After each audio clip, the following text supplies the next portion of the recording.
World best embryology lab మరియు జిల్ట్రిక్స్ alarm system ని మొట్టమొదటిసారిగా ఏపీ మరియు తెలంగాణలో ఈ నెల 9న ప్రముఖ సినీ నటి స్నేహ స్పెయిన్ దేశానికి చెందిన international senior embryologist Javier Herrera గారు ప్రారంభించారు. సీఎం జగన్మోహన్ రెడ్డి రాజకీయాల్లోకి రాకముందు ఆంధ్రప్రదేశ్ను జగన్ని పరిచయం చేసిన ఘనత ఎల్ఎం మోహన్ రెడ్డి గారికి దక్కుతుంది. ఈ సందర్భంగా ఆయన ఎన్నో సంవత్సరాల నుంచి పార్టీకి విధేయుడిగా ఉంటున్నారు. అయితే ఆయన ఇప్పటి వరకు అనుకున్న స్థాయి పదవి రాని పరిస్థితి ఉంది. అంటే ఊహాగానాలే కదా, ఊహాగానాలు వస్తున్నాయి. ఊహాగానాలతో పాటు కాబట్టి మనం రాజకీయాలు ఉన్నాం కాబట్టి ఖచ్చితంగా ఊహించుకుంటారు. ఆ ఊహించుకోవడంతో పాటు యాక్టివిటీస్ చాలా సీరియస్గా ఉంటాం కాబట్టి, చాలా ఎక్కువగా చేస్తుంటాం కాబట్టి చేసేటప్పుడు ప్రతి ఒక్కరూ ఊహించుకునేదానికి ఒక అర్థం ఉంటుంది. ఎందుకంటే ఖచ్చితంగా మోహన్ రెడ్డికి రావచ్చు, వస్తుంది. గతంలో ఎప్పుడో జగన్మోహన్ రెడ్డి గారు రాజకీయాలకు రాకముందు జగన్మోహన్ రెడ్డి గారితో మంచి సంబంధాలు ఉన్నాయి. దాంతోపాటు యాక్టివిటీస్లో ఎప్పుడు ముందుంటారు కాబట్టి రావచ్చు అనే విధంగా ఉంటుంది. అందులో భాగంగా 2004లో అప్పుడు రాజశేఖర రెడ్డి గారు ఉన్నప్పుడు అక్కడ ఎస్సీ నియోజకవర్గం కళ్యాణదుర్గం అయితే నేను రికమెండ్ చేసినటువంటి ఉమాదేవిని, డాక్టర్ ఉమాదేవిని, ఆ అమ్మాయికి టికెట్ ఇవ్వడం కూడా జిల్లాలో లీడర్లు అందరూ సపరేట్ రికమెండేషన్లు చేసినా కూడా వాళ్ళందరినీ కాదని నేను చెప్పిన వ్యక్తికి టికెట్ ఇవ్వడం కూడా జరిగింది. ఆ తర్వాత 2009కి వచ్చేటప్పటికి నేనైతే చైర్మన్గా ఉండి నియోజకవర్గం మొత్తం అంతా కలిగి తిరగడమే కాకుండా అప్పుడు రాజశేఖర రెడ్డి గారు చేస్తున్నటువంటి సంక్షేమ కార్యక్రమాలు ప్రజల దగ్గరికి తీసుకువెళ్ళి కాంగ్రెస్ పార్టీ అక్కడ మామూలుగా అయితే తెలుగుదేశం పార్టీ కంచుకోటగా ఉండేది. అక్కడ ఎవరిని పెట్టినా కూడా తెలుగుదేశం పార్టీ వాళ్ళు గెలిచేవాళ్ళు. ఆ ప్రభుత్వ పథకాలు రాజశేఖర రెడ్డి గారు చేస్తున్నటువంటి సంక్షేమ కార్యక్రమాలు ప్రజల దగ్గరికి తీసుకువెళ్ళడంలో నిరంతరం నేను కృషి చేసిన కాబట్టి 2009లో ఖచ్చితంగా కాంగ్రెస్ పార్టీ గెలుస్తుందనే మెసేజ్ వచ్చిన తర్వాత అప్పటికి మా నియోజకవర్గంలో నాకే టికెట్ వస్తుందని మా నియోజకవర్గ ప్రజలతో పాటు జిల్లా నాయకులు అందరూ భావించినారు. కానీ లాస్ట్ మూమెంట్లో రఘువీరారెడ్డి గారికి బైపర్కేషన్లో కళ్యాణదుర్గం ఆయన ఆశించడము, ఆ ప్రాంతానికి జిల్లా లీడర్లందరూ సీనియర్ లీడర్ కదా, బీసీ లీడర్ కదా అని వీళ్ళందరూ రికమెండ్ చేయడము. వీళ్ళందరూ రికమెండ్ చేసిన తర్వాత రాజశేఖర రెడ్డి గారు ఆయనకి ఇస్తామనే విధంగా అనుకున్న తర్వాత నేను డైరెక్ట్ పోయి జగన్మోహన్ రెడ్డి గారితో కలిసి ఇది నాకు అన్యాయం జరుగుతుంది, ఏంది విషయం అంటే నాకు తెలియదు. సరే నాన్నగారు వచ్చిన తర్వాత మాట్లాడుతూ కూర్చోండి అని పులివెందులలో కూర్చోబెట్టి 25/1/2009లో పులివెందులలో రాజశేఖర రెడ్డి గారు, నేను, జగన్మోహన్ రెడ్డి గారు ముగ్గురం కూర్చున్న తర్వాత ఈ డిస్కషన్ కూడా జరిగింది. జరిగినప్పుడు తెలుగుదేశం పార్టీ వాళ్ళు 100 సీట్లు బీసీలకు ఇస్తామంటున్నారు. అది పీఆర్పీ వాళ్ళు వచ్చేసి 294లో అర్ధం సీట్లు బీసీలకు ఇస్తామంటున్నారు. మనం 70 సీట్లు కూడా కాంగ్రెస్ పార్టీ ఇచ్చే పరిస్థితి లేదు. ఒక సీనియర్ బీసీ నాయకుడు రఘువీరారెడ్డి కదా, రఘువీరారెడ్డికి మనం అకామిడేషన్ చేస్తామంటే ఏంది సార్ 20 సంవత్సరాలుగా నేను కష్టపడిన ఇది అవకాశం వచ్చింది. ఈ అవకాశం వచ్చినప్పుడు చేజారిపోతే ఎట్లా అని బాధపడితే లేదు మోహన్ ఖచ్చితంగా నీకు ఇవ్వాల్సిండేది.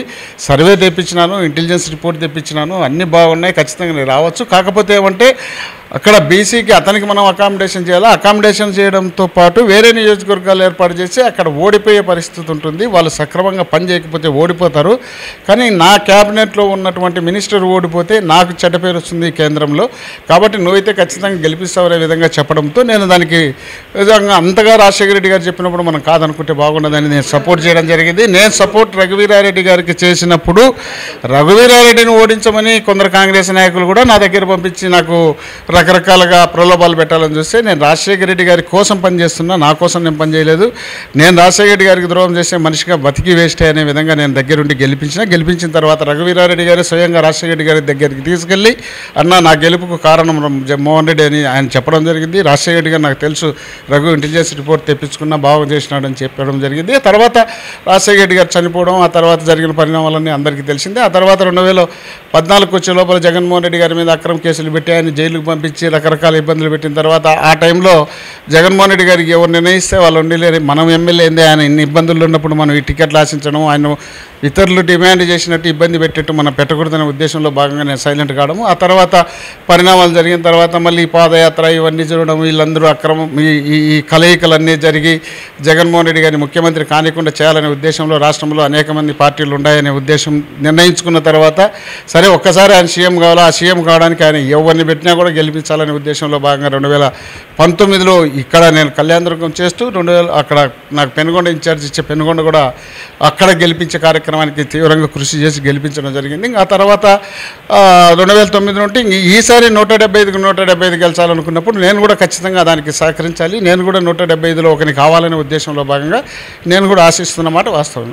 ముఖ్యంగా జగన్ గారి తరపున జగన్ గారి యువసేన అంటూ రాష్ట్ర వ్యాప్తంగా తిరిగి ముఖ్యంగా అటువంటి కరపత్రాలు మీ దగ్గర రాజశేఖర రెడ్డి గారితో ఉన్నప్పటి అనుభవాలు అవన్నీ కూడా ఒక పుస్తక రూపంలో కూడా తెచ్చినారని ఉన్నాం.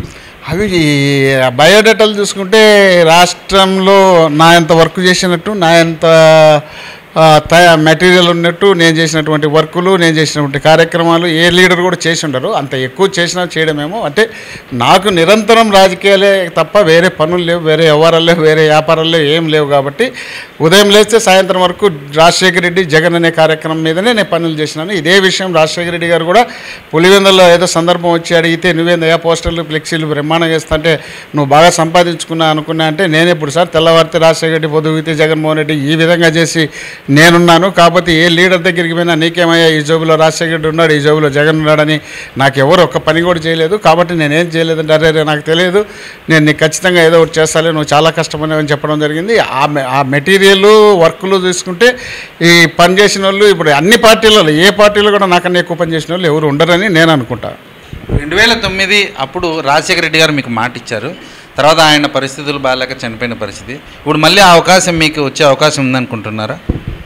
అంటే నేను చేసిన పని పరంగా, నాకున్నటువంటి క్వాలిటీస్ పరంగా, నేను లీడర్గా నా నియోజకవర్గ స్వరూపం మొత్తం తెలిసినటువంటి వ్యక్తిని. ఈ పిన్ టు పిన్ కళ్యాణదుర్గంలో ఏమనేది నాకు తెలుసు. నాకన్నా బాగా తెలిసిన వ్యక్తులు అయితే ఏ రాజకీయ నాయకుడు ఉండరు.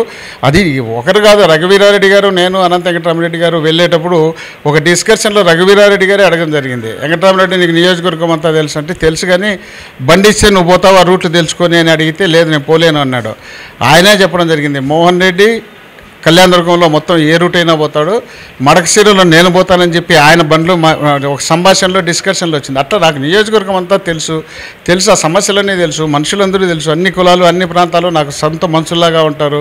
కాబట్టి నాకు ఎలాంటి ఇబ్బంది అయితే ఉండదు. కానీ పార్టీ ఏం నిర్ణయం తీసుకుంటుందో చూడాలి. ముఖ్యంగా ఇప్పుడు జరగబోయే ఎన్నికల్లో మీకు సీటు వస్తుంది, మీరు పోటీ చేస్తారని అంటున్నారు కళ్యాణదుర్గంలో, అది నిజమేనంటారా? అధిష్టానం ఆదేశాలు ఏం నిర్ణయాలు తీసుకుంటారో చూద్దాం. దానికి ఏ నిర్ణయానికైనా మీరు కట్టుబడి ఉంటారా? ఇక పార్టీ ఆదేశాలను కట్టుబడాల్సి వచ్చింది కదా.